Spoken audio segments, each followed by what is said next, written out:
అది మళ్ళీ ప్రభుత్వం అన్నాడు. ప్రభుత్వం అసలు మనం దేనికి ఓట్లేతున్నాం? అసలు మనకేం కావాలి? మంచి విద్యనా? మంచి వైద్యమా? అసలు ఒక సగటు మనిషి బతకడానికి కావాల్సిన మౌలిక సదుపాయాల కోసం మనం ఓటు వేస్తున్నామా? అసలు ఓటు దేనికి ఎత్తాను?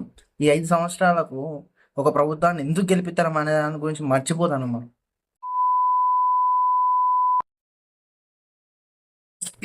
తప్పు అనుకోకండి. సో ఇది చాలా ఇంపార్టెంట్ విషయం, అందుకే ఇలా చేస్తున్నా. ఇంత ఇంపార్టెంట్ అంటే చాలా ఇంపార్టెంట్. నిజంగా మనం ప్రభుత్వాన్ని ఎందుకు ఓట్లేసి గెలిపిస్తాను చెప్పండి? నాకు 18 ఏళ్ళకి చిన్న అప్పటి నుంచి 2 సార్లు ఓట్లు వేసిన. నేనైతే ఏదో నా బాధ్యత కాబట్టి వేసినట్టు వేసిన. కానీ నిజంగా ఈరోజు నేను ర్యాపిడో పోతే ఉస్మానియా యూనివర్సిటీలో పడ్డది నాకు రైడు. ఎంత దారుణం ఉంది సార్ లోపల హాస్టల్స్. సో అక్కడ బ్రదర్ ఒక ఆయన ఎక్కిండు. నేను అడిగాను, నాకు తెలియదు అది ఉస్మానియా యూనివర్సిటీ అని తెలియదు, జస్ట్ పికప్ డ్రాప్ అని పడ్డది. అక్కడ పోయిన తర్వాత అన్న చెప్పింది ఇది ఉస్మానియా యూనివర్సిటీ అని. ఇక్కడ హాస్టల్స్ రేకుల రూములలో అడవిల మధ్యలో ఉంది.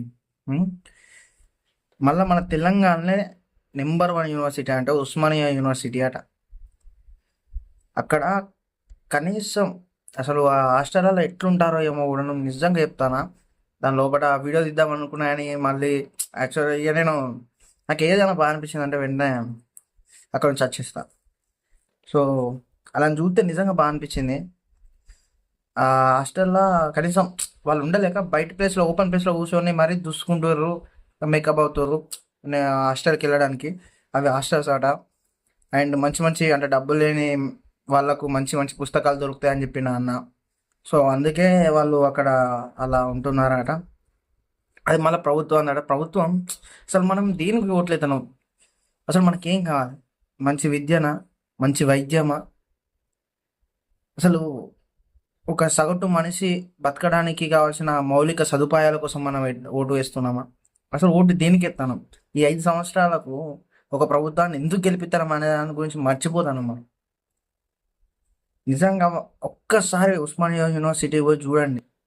ఇంకా నాకు మాటలు రావట్లేదు కానీ ఒక్కసారి ఉస్మానియా యూనివర్సిటీకి వెళ్ళి చూడండి. చూసిన తర్వాత మీరే అంటారు అసలు పిల్లలు ఉండే హాస్టల్స్ అవి. నిజంగా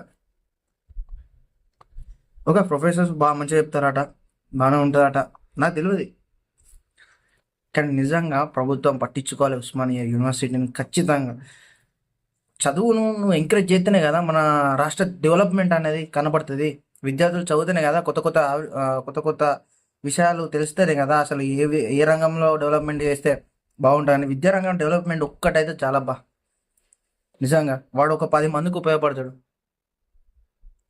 సో అదన్నమాట. సో నాకు డ్యూటీ టైం అవుతుంది, అందుకే ఇలా వీడియో చేయాల్సి వచ్చింది. సో ప్లీజ్ దీన్ని కొంచెం ప్రతి ఒక్కరూ షేర్ చేయండి. ఉస్మానియా యూనివర్సిటీలో మార్పు రావాలి, అభివృద్ధి జరగాలి, అక్కడ విద్యార్థులకు న్యాయం జరగాలి. జై హింద్. నేను మీ అరుణ్ కుమార్, కే క్రియేటర్ 12.